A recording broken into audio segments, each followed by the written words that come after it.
Big Boss season 6 episode 18 review ആണ്. എന്ത് പറയാനാണ്, ഈ ബിഗ് ബോസ് ചുമ്മാ ഈ ലവ് ട്രാക്ക് പിടിക്കുന്ന പരിപാടി അത്ര ശരിയാണെന്ന് എനിക്ക് തോന്നുന്നില്ല. ആളുകൾക്ക് പ്രണയം ഇഷ്ടമില്ല, പ്രണയ ജോഡികളെ ഇഷ്ടമില്ല, പ്രണയ സ്ട്രാറ്റജി ഇഷ്ടമില്ല. പിന്നെ എന്തിനാണ് ബിഗ് ബോസ് ഈ ലവ് ട്രാക്ക് പിടിക്കുന്നത്? ആളുകൾ റീചാർജ് ചെയ്ത് ഇത് കാണാനിരിക്കുന്നതും കുടുംബ പ്രേക്ഷകർ ടി വിയുടെ ഫ്രണ്ടിൽ ഇരിക്കുന്നതും ഇത് കാണാൻ വേണ്ടിയാണോ? കുഞ്ഞു കുട്ടികളുടെ ഭാവിയെക്കുറിച്ചിട്ട് നിങ്ങൾക്ക് എന്തെങ്കിലും ഒരു ബോധമുണ്ടോ?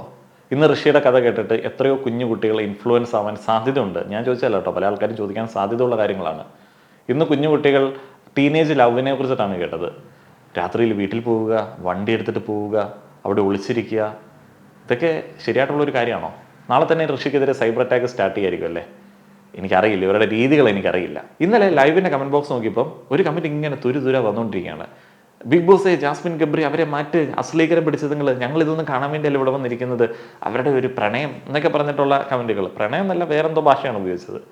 ഇന്ന് കമൻറ്റ് ബോക്സിലേക്ക് വന്നപ്പോഴത്തേനുണ്ടല്ലോ നേരെ ഉൾട്ടയുടെ ഇന്നത്തെ കമൻറ്റ് എങ്ങനെയാണെന്നറിയോ?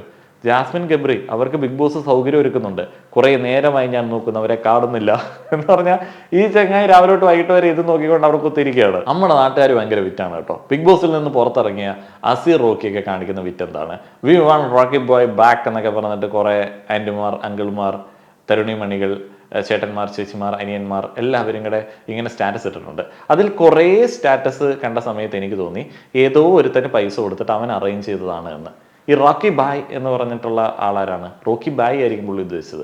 ഇവർ റോക്കി ബോയ് എന്നൊക്കെ പറയുന്നുണ്ട്. സ്ക്രിപ്റ്റിൽ പറ്റിയ തെറ്റാണെന്ന് എനിക്ക് തോന്നുന്നു. അങ്ങനെയൊന്നും തിരിച്ചു കയറ്റാനൊന്നും പറ്റത്തൊന്നുമില്ല. പുള്ളി തന്നെ ഇങ്ങനെ ആൾക്കാരോട് പറയാണ്, ഞാൻ ഭയങ്കരമാണ്, എല്ലാ ആൾക്കാരും എന്നെ തിരിച്ച് വേണമെന്ന് ആഗ്രഹിക്കുന്നുണ്ട്. എനിക്ക് തോന്നുന്നില്ല ആരും ആഗ്രഹിക്കുന്നുണ്ടെന്നുള്ളത്. ചുമ്മാ പുള്ളി അങ്ങനെ അടിച്ചു മറിക്കുകയാണ്. ബിഗ് ബോസിനെക്കാട്ടിലും ഭയങ്കര രസം പുറത്തുള്ള ചില കാര്യങ്ങളാണ് ബിഗ് ബോസ് സമയങ്ങളിൽ. ഇനി എപ്പിസോഡിലേക്ക് വന്നു കഴിഞ്ഞാൽ അവസാനം കേട്ടത് ആദ്യം തന്നെ പറയാം. ഋഷിയുടെ പ്രണയകഥയ്ക്ക് ശേഷം ഋഷി, ജാസ്മിൻ, ഗബ്രിയൊക്കെ ഇരിക്കുന്ന ഒരു ഗ്രൂപ്പ് ഡിസ്കഷൻ കണ്ടില്ലേ? അത് ഇന്ന് രാവിലെ ഉണ്ടായ ഒരു സംഭവമാണ്. ജാസ്മിൻ ഋഷിയെ പറഞ്ഞ് മനസ്സിലാക്കാനായിട്ട് ശ്രമിക്കുന്നുണ്ട്, തിരിച്ച് അവരുടെ സൗഹൃദത്തിലേക്ക് കൊണ്ടുവരാനായിട്ട് ശ്രമിക്കുന്നുണ്ട്. എന്തിനു വേണ്ടിയാണ് എന്നുള്ളത് എനിക്കറിയില്ല. കാരണം ഋഷി, അതേപോലെ തന്നെ അർജുൻ, അൻസിബ, അത് വേറൊരു ഗ്യാങ് ആണ്. അൻസിബ അവരെ ഇങ്ങനെ പിടിച്ച് നിർത്തിയിരിക്കുകയാണ് അവരുടെ ആ ഒരു ഗ്യാങ്ങിൽ. നല്ല രീതിയിൽ ഇടയ്ക്കിടയ്ക്ക് മറ്റേ ഡോസ് ഇങ്ങനെ വെച്ച് കൊടുക്കുകയും ചെയ്യും. അതുകൊണ്ട് ജാസ്മിൻ ഒരിക്കലും ഋഷിയായിട്ടുള്ള ഫ്രണ്ട്ഷിപ്പ് അതിന്റെ ബെനിഫിറ്റ് ഒന്നും എടുക്കാൻ പറ്റത്തില്ല. വെറും മണ്ടൻ ഐഡിയ ആയിപ്പോയി. അപ്പോൾ ആ ഒരു സൗഹൃദ സംഭാഷണങ്ങൾക്കിടയിൽ പ്രണയം വീണ്ടും വിഷയമായി വരുന്നു. ഗബ്രി അദ്ദേഹത്തിന്റെ പ്രണയം വരുന്നു. അവിടെ ജാസ്മിന്റെ കൗണ്ടർ ആവുമ്പോൾ അത് ഭയങ്കര രസമായിരുന്നു കേട്ടോ. കുറച്ചു നേരം ഞാനതിങ്ങനെ ആസ്വദിച്ചു. അത് കഴിഞ്ഞപ്പോഴത്തേനും പിന്നെ വിവാദ സ്ത്രീ പുരുഷന്മാരുടെ ക്രിഞ്ചി മൊമെന്റ്സ് ആയിരുന്നു. അത് പിന്നെ അത്ര രസമായിട്ട് തോന്നിയില്ല. അങ്ങനെ അത് കഴിഞ്ഞു. ഇനി ഇന്നത്തെ എപ്പിസോഡിലെ ബാക്കി പ്രധാനപ്പെട്ട കാര്യങ്ങളിലേക്ക് വരികയാണെന്നുണ്ടെങ്കിൽ ശ്രീരേഖയ്ക്ക് ഇന്ന് ഒത്തിരിയധികം സ്പേസ് കിട്ടി. അദ്ദേഹത്തിന് സ്പേസ് വേണം, അദ്ദേഹത്തെ കേൾക്കാൻ ആളുകൾ വേണം എന്നൊക്കെ അദ്ദേഹം രാവിലെ തന്നെ പറയുന്നുണ്ടായിരുന്നു. അപ്പോൾ അദ്ദേഹത്തിന് വേണ്ടത് ഒരു സൈക്കോളജിസ്റ്റിനെ ആണോ എന്ന് ഞാൻ രാവിലെ ഇത് കേട്ട സമയത്ത് ഓർത്തുപോയി. കാരണം രാവിലെ വളരെ നേരത്തെ തന്നെ ക്യാമറയുമായിട്ട് വർത്താനം പറയുന്ന ശ്രീരേഖയാണ് കണ്ടത്. അപ്പോൾ അദ്ദേഹത്തിന് കേൾക്കാൻ ആൾ വേണം. ആകെ മൊത്തത്തിൽ ഡൗൺ ആയി എന്നൊക്കെ പറഞ്ഞൊരു സിറ്റുവേഷനിൽ ഞാൻ വിചാരിച്ചു ഗെയിം മൊത്തത്തിൽ അദ്ദേഹത്തെ അഫക്റ്റ് ചെയ്യുന്നുണ്ടാവും, ടോട്ടലി കിളി പോയിട്ടുണ്ടാവും എന്നുള്ളത്. പക്ഷെ പിന്നീട് എനിക്ക് മനസ്സിലായി ശ്രീരേഖ വേറൊരു മോഡിലാണ് ഇപ്പോൾ ഗെയിമിന് അപ്രോച്ച് ചെയ്യുന്നത്. ചിലപ്പോൾ രണ്ട് കാരണങ്ങളുണ്ടാവും. ഒന്ന്, മാനസികമായിട്ടുള്ള പിരിമുറുക്കം. അല്ല എന്നുണ്ടെങ്കിൽ റോക്കിയുടെയും സിജോയുടെയും രതീഷിന്റെ അഭാവത്തിൽ മുൻനിരയിലേക്ക് കയറി വരുന്ന ശ്രീരേഖ. റോക്കി, രതീഷൊക്കെ ആയിരുന്നല്ലോ മോർണിംഗ് ആക്ടിവിറ്റികളിൽ സ്പേസ് എടുത്തുകൊണ്ടിരുന്നത്. ശ്രീരേഖയ്ക്ക് അന്ന് എടുക്കാനുള്ള സ്പേസ് അവിടെ ഉണ്ടായിരുന്നു. കാരണം അവർ പറയുന്ന കുറേയധികം വിഡ്ഢിത്തരങ്ങൾ ഉണ്ടായിരുന്നു, അവരുടെ കുറേ ആർഗ്യുമെന്റ്സ് ഉണ്ടായിരുന്നു. അന്നൊന്നും ശ്രീരേഖ അവിടെ സ്പേസ് എടുത്തില്ല. പക്ഷെ ഇപ്പോൾ മോർണിംഗ് ആക്ടിവിറ്റികളിൽ ശ്രീരേഖ സ്പേസ് എടുക്കുന്നുണ്ട്. കഴിഞ്ഞ ദിവസം നമ്മൾ കണ്ടതാണ് ആ ഒരു സ്പേസ് എടുത്തത്. ഇന്ന് സ്പേസ് എടുത്തിട്ടുണ്ടായിരുന്നു. അപ്പോൾ ഇന്ന് ഈ നല്ല കുട്ടികളെ തിരഞ്ഞെടുക്കുന്ന ഒരു മോർണിംഗ് ആക്ടിവിറ്റി ആയിരുന്നു. എന്ന് പറഞ്ഞാൽ സേഫ് ഗെയിമേഴ്സ്, ആളുകളെ പ്ലീസ് ചെയ്ത് നിൽക്കുന്ന ആളുകൾ. അപ്പോൾ അങ്ങനെയുള്ള 5 ആൾക്കാരെ തിരഞ്ഞെടുക്കുക. അപ്പോൾ ആൾക്കാർ തിരഞ്ഞെടുത്തത് ഓരോ വോട്ട് ചെയ്തിട്ടൊക്കെയാണല്ലോ. ശ്രീരേഖ ആര് പറയുന്നു എന്ന് പറഞ്ഞപ്പോൾ ഒരാൾ കൈപൊക്കി എന്ന് പറഞ്ഞിട്ട് ശ്രീരേഖ വൻവിഷയാക്കി. എന്തിനാണ് എന്നെ അങ്ങനെ പറഞ്ഞത്, അങ്ങനെയാണ് ഇങ്ങനെയാണെന്നൊക്കെ പറഞ്ഞ് വൻവിഷയാക്കി. രാവിലത്തെ ഈ ഒരു കേൾക്കാൻ ആൾ വേണം എന്നൊക്കെ പറഞ്ഞതിന് ശേഷമാണ് അങ്ങനെ പൊട്ടിത്തെറിച്ചത്. മേ ബി പിരിമുറുക്കം കൊണ്ടായിരിക്കാം, അല്ല എന്നുണ്ടെങ്കിൽ ഗെയിമിലേക്ക് ആക്റ്റീവായിട്ട് വന്നായിരിക്കാം. അപ്പോൾ 5 നല്ല കുട്ടികൾ, ആൾക്കാരെ പ്ലീസ് ചെയ്യുന്ന 5 കുട്ടികൾ ആരാണ്? ശരണ്യ, ശ്രീതു, അർജുൻ, ഋഷി, യമുന. അപ്പോൾ ഈ ഒരു 5 ആൾക്കാർ എങ്ങനെയാണ് നല്ല കുട്ടി ആയത്, ഇപ്പോൾ എങ്ങനെയാണ് ഇവിടെ അങ്ങനെ ഒരു സ്റ്റാറ്റസ് കിട്ടിയത് എന്നീ കാര്യങ്ങൾ പറയേണ്ടതുണ്ടായിരുന്നു. അപ്പോൾ അവർ പറഞ്ഞപ്പോഴത്തേന് അവരെന്തോ പേഷ്യൻസ്, അവരുടെ കഴിവ്, അവരുടെ ജെനുവിനിറ്റി, അതിനെക്കുറിച്ചിട്ടൊക്കെയാണ് പറഞ്ഞത്. പക്ഷെ അത് ഇത്തിരി പൊങ്ങച്ചം പോലെ ആയി പോയതുകൊണ്ട് ബിഗ് ബോസിന്റെ അഭിപ്രായം പറഞ്ഞു ഇത് അത്ര വലിയ ക്രെഡിറ്റ് ആയിട്ട് ആരും കരുതേണ്ട ആവശ്യമൊന്നുമില്ല, ആക്റ്റീവായിട്ട് ഗെയിമിലേക്ക് വരണം എന്നുള്ളതാണ് പുള്ളി ഉദ്ദേശിച്ചത്. ശരിക്കും മോർണിംഗ് ആക്ടിവിറ്റികളിൽ അങ്ങനെയുള്ള കാര്യങ്ങൾ കേൾക്കുന്ന സമയത്ത് എന്തെങ്കിലുമൊക്കെ ചില പൊട്ടിത്തെറികൾ അവിടെ ഉണ്ടാവാറുള്ളതാണ്.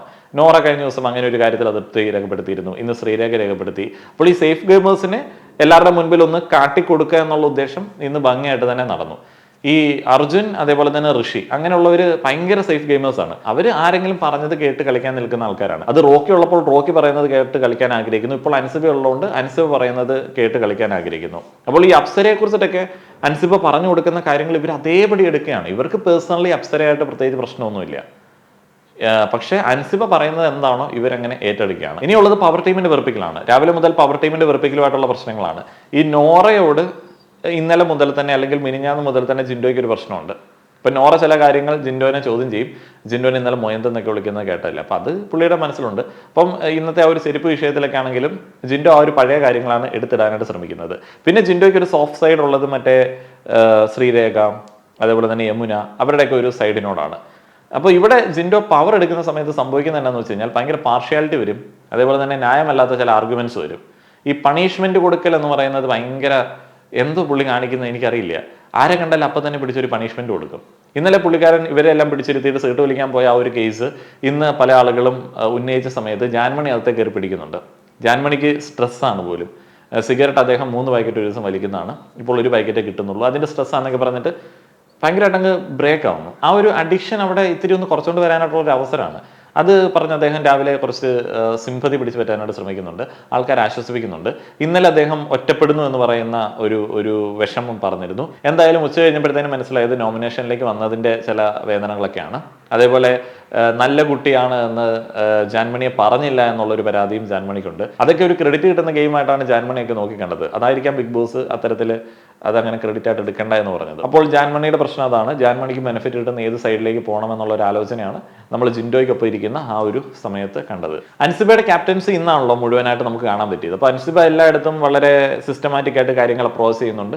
അതിൻ്റെ കൂടെ തൻ്റെ പവർ റൂം ആയിട്ടുള്ള ഋഷി അർജുനൊക്കെ അടങ്ങുന്ന ആ ഒരു റൂമിനെ മെയിൻറ്റെയിൻ ചെയ്യുന്നുണ്ട്. അവിടെ പവർ കയ്യിൽ നിന്ന് പോകാതിരിക്കാൻ വേണ്ടിയുള്ള പരിപാടികൾ നടത്തുന്നുണ്ട്. അൻസിബയുടെ ക്യാപ്റ്റൻസി ഭയങ്കര രസമാണ്. നൈസായിട്ട് കാര്യങ്ങളൊക്കെ അപ്രോച്ച് ചെയ്യുന്നുണ്ട്. ഈ ടാസ്ക് ഒക്കെ വായിക്കുക, ആക്ടിവിറ്റി വായിച്ചു കൊടുക്കുക ഒക്കെ ഭയങ്കര രസമായിട്ടാണ് അൻസിബ ചെയ്യുന്നത്. അതേപോലെ ഒരു പ്രശ്നമൊക്കെ ഉണ്ടാവുന്നിടത്ത് അൻസിബ ഓടിച്ചെന്ന് പരിഹാരം നിർദ്ദേശിക്കുന്നതും അവരുടെ കൂടെ ഇരിക്കുന്നതും ഒക്കെ കാണാൻ രസമുണ്ടായിരുന്നു. ഇന്ന് പല പ്രശ്നങ്ങളിലും അൻസിബ ആക്റ്റീവായിട്ട് ഇടപെടുന്നത് കണ്ടിരുന്നു. പക്ഷേ മറ്റേ നമുക്കറിയാമല്ലോ അൻസിബ എന്താ ഉദ്ദേശിക്കുന്നതെന്ന് അറിയാവുന്നതുകൊണ്ട് അതിനെ അത്ര പോസിറ്റീവായിട്ട് പറയാൻ പറ്റില്ല. ഞാൻ കൂടുതൽ പറയുന്നില്ല. അതിനുശേഷം യാത്രക്കാരുടെ ശ്രദ്ധയ്ക്ക് എന്ന് പറയുന്ന ഒരു ഗെയിം ആക്ടിവിറ്റി ഏരിയയിൽ കുറേയധികം ബോക്സുകൾ വെച്ചിട്ടുണ്ട്. ആ ഒരു ബോക്സുകളിൽ ചിലത് പൊള്ളയാണ്. അതിൻ്റെ മുകളിൽ കയറി ചവിട്ടി കഴിഞ്ഞാൽ ആ ഒരു പേപ്പർ പൊട്ടി കാല് നിലത്ത് മുട്ടും. അപ്പോൾ ഔട്ട്. അങ്ങനെ കൂടുതൽ പൊട്ടാതെ മുന്നിലേക്ക് പോയ ടീമിന് പോയിന്റുകൾ കിട്ടും. അതിൽ നെക്സ്റ്റ് വിജയിക്കുന്നു. അതിനുശേഷം പവർ ടീമിന് കിട്ടിയ ഒരു ചാൻസ് അവരത് ഉപയോഗിച്ചോ എന്നുള്ളത് എനിക്കറിയില്ല. എന്താണ് അവരുടെ പ്ലാൻ എന്നുള്ളത് എനിക്ക് കറക്റ്റ് മനസ്സിലായില്ല. അപ്പം ആ ഒരു ചാൻസ് ഇങ്ങനെയായിരുന്നു. പവർ ടീമിനൊപ്പം പവർ ചലഞ്ചിൽ മത്സരിക്കാനുള്ള ടീമിനെ, ഇപ്പോഴത്തെ പവർ ടീമിനെ സെലക്ട് ചെയ്യാം. അവർ നെസ്റ്റിനെയാണ് തിരഞ്ഞെടുക്കുന്നത്. അപ്സര, ശരണ്യ അങ്ങനെയുള്ള ആളുകളൊക്കെ ഉള്ള ഒരു ടീം. ഇപ്പോൾ നോമിനേഷൻ്റെ കാര്യത്തെ കുറിച്ചിട്ട് ടെൻഷൻ അടിക്കേണ്ട ആവശ്യമില്ലല്ലോ. 2 ആളുകൾ പോയതുകൊണ്ടും ബ്രോക്കി പോയതുകൊണ്ടും സിജോ ഇല്ലാത്തതുകൊണ്ടും ഈ ആഴ്ച നോമിനേഷൻ ഇല്ല, വോട്ടിംഗ് നിർത്തി വെച്ചിട്ടുണ്ട് എന്നുള്ളത് എപ്പിസോഡിൽ കേട്ടതാണല്ലോ. അപ്പം അങ്ങനെ ഒരു നെസ്റ്റിനെ തിരഞ്ഞെടുക്കുന്നു. അതിനുശേഷം മറ്റേ ശ്രീരേഖയ്ക്ക് അവസരം കിട്ടി. കേൾക്കാനായിട്ട് ആളുകൾ നിരന്നിരിക്കുന്ന ആ ഒരു അവസരത്തിൽ അദ്ദേഹത്തിൻ്റെ കഥ പറഞ്ഞു. ഭയങ്കര ടച്ചിങ് ആയിട്ടുള്ളൊരു സ്റ്റോറിയാണ്. പിന്നെ അദ്ദേഹം അതിനകത്ത് പറയാത്ത ഒരു സംഗതിയെക്കുറിച്ചിട്ട് അർജുൻ ചോദിക്കുന്നുണ്ടായിരുന്നു. എങ്ങനെയാണ് തളർന്നു പോയത്? അതൊരു ഡൊമസ്റ്റിക് വയലൻസിൻ്റെ സ്റ്റോറിയാണ്. ബിഗ് ബോസിലേക്ക് വരുന്ന എല്ലാ ആളുകൾക്കും ആ ഒരു സ്റ്റോറി പറയാനുണ്ട്. അപ്പോൾ ഇത് നമ്മൾ മനസ്സിലാക്കേണ്ട എന്നാന്ന് വെച്ച് കഴിഞ്ഞാൽ സമൂഹത്തിൽ നിന്ന് നമ്മളൊരു കൂട്ടം ആളുകളെ ഇങ്ങനെ സെലക്ട് ചെയ്യുകയാണെന്നുണ്ടെങ്കിൽ അവിടെ ഒരുമാതിരിപ്പെട്ട ആളുകൾക്കെല്ലാം വീട്ടിൽ ഇങ്ങനെ ഭർത്തൃ പീഡനങ്ങളുണ്ട്. അപ്പോൾ അതൊരു ചെറിയ കാര്യമല്ലല്ലോ.